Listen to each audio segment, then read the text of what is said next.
So we met, it was November 25th, 2015, on Coffee Meets Bagel. We were matched. I was kind of delighted to see that she had matched up with me. So, you go into your dating app and you have the choice to message them, and I didn't really hesitate. I mean, I had nothing else to lose. Like I said, she's a really pretty girl, and I messaged her, and We talked and talked and talked for 6 hours, and we decided to meet up the next day. So throughout our conversation, it was uncovered that I was going to be by myself for Thanksgiving because I dropped my parents off at the airport because they were going to the Philippines. And so he inferred that I was going to be completely all by myself and had asked, okay, well, I would invite you to my family's dinner, but I think that they would think it's weird. And then I replied with, oh, you should bring me and tell them that I'm your wife. And I thought that was really funny because it would have been like a really funny joke. and so 6 hours later, we were cupcaking and texting back and forth. And I think we fell asleep. And the next day, November 26th, he found out that he was off of work and free to meet up, but still wasn't definitive that we were going to meet up because I was still a little shy. I hadn't met up with anybody through the app, but I agreed to meet up with him and only him. And yeah, that's how we met. I guess that's when everything really started, just through an app. And sure enough, I had agreed to meet up with him. I was a little nervous, but overall I was really comfortable. I drove back home, and I hadn't told him I was on my way home yet because I wanted to buy myself more time to get ready and look pretty and clean my house. But still, he was texting me, seeing where we were at. And so I said, okay, let's meet up at 7:30, and I was good and ready. He came over. We hadn't even talked on the phone at all, just texting. And I felt okay with him picking me up at my apartment. Driving to her apartment, I was so nervous. I hadn't even talked to her on the phone, and I really regretted that I didn't even know what she would sound like. So, as I was there 2 or 3 minutes away, I was getting really nervous. And then right when she got in my car. He didn't even get out of his car to greet me. He pulled up, and I just got in. And I don't even know what kind of seats they were. I think he built his car, took his car apart, put it back together, and I got into the car, and I hit myself on this specialized seat. And I think it was his way of touching me because he knew I was going to hit my butt, but I hit my butt anyways. And I think that kind of broke the ice. We had started trying to drive to where we were going to go. We said, oh, we'll go to a bar somewhere. And I got out of his car, which was really another task because it was uncomfortable getting out of those racing seats. And he parked, and we hadn't embraced each other. We hadn't seen each other or whatever. And I turned around. He started walking towards the bar, and I was like, "Can I have a hug?" And he was like, "Oh, okay." And that really broke the ice and made me feel comfortable. It felt like I had already been going out with her. The 30-minute to an hour period where you're just trying to get comfortable with the other person felt like it didn't exist. Like I said, it felt like we had already been going out before. So, I wouldn't say at that moment I said, oh, this person's the one, but you just had this feeling of comfort. You just had this feeling of chemistry that was beyond anything else. And, in the next few weeks, you kind of already knew where everything was going. And, I'm confident to say that she kind of could describe it the same way for herself. So I guess, really in that first month, you kind of know that they're the one, just simply on the fact that, it feels right. Like they say, when you know, it was just kind of like that. And really, that was the longest first date ever because we hadn't separated. He stayed over, and we hadn't separated ever since. I think the only time we broke that first date was when I had to go out of town for work, which was, I think, like February. So that was our first date, from November 26th to mid-February. 3 favorite things about Meredythe. First of all, she's extremely funny. She's a jokester at every corner. You can always expect her to crack a joke at any time.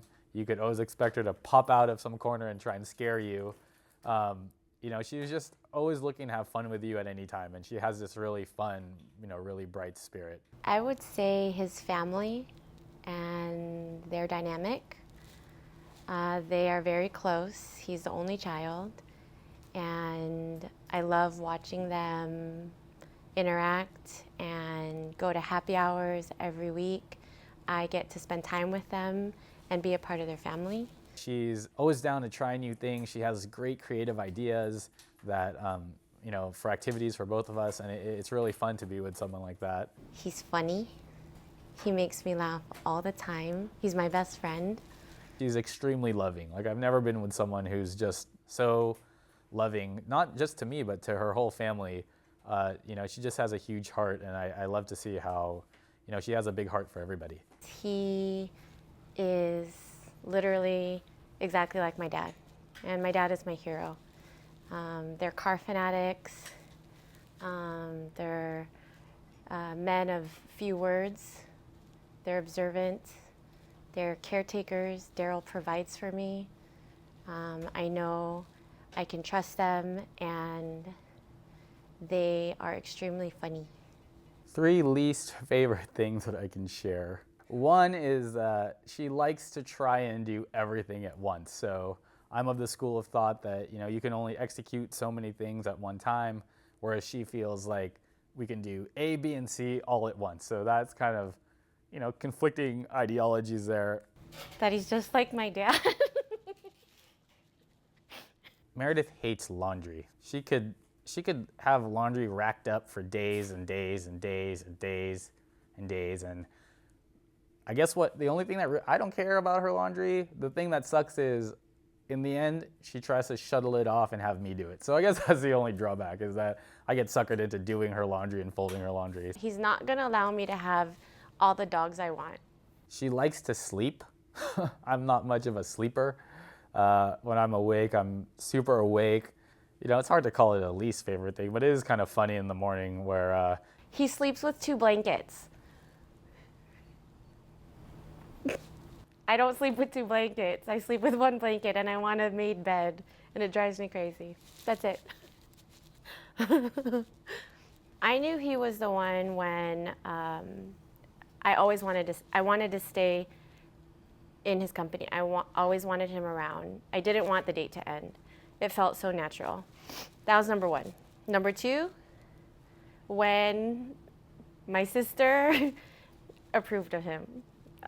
She was actually the very first family member that he met. We were a little nervous, and she really liked him. She saw what I saw in him, and so that's when I knew he was the one. Her favorite color. Purple? I'm just gonna say purple. I don't know why I think I've heard that before. You gonna go with that? I'm gonna go with purple, yeah.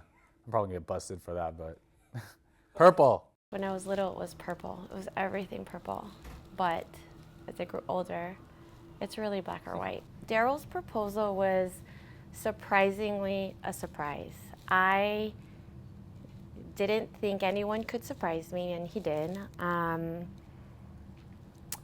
I had set up a dinner for Darrell and I and my mom and dad at my parents' house.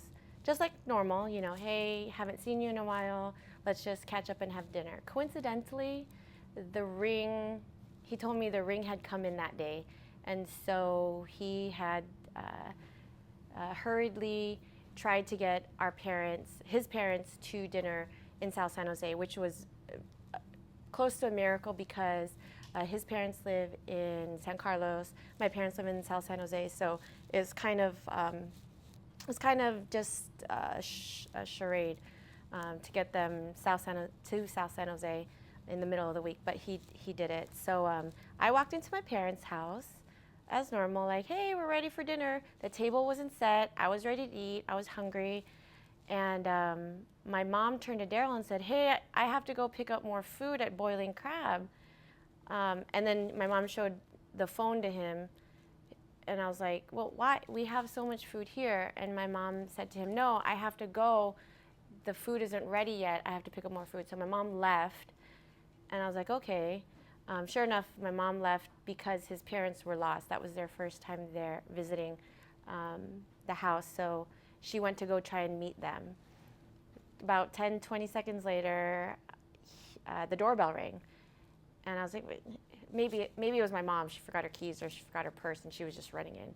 So I went to go answer the door and it was his parents. I was like, what are you guys doing here? And I thought that it was a little odd, but a week prior, we had tossed around the idea of them coming over for dinner anyways. So I didn't think anything of it.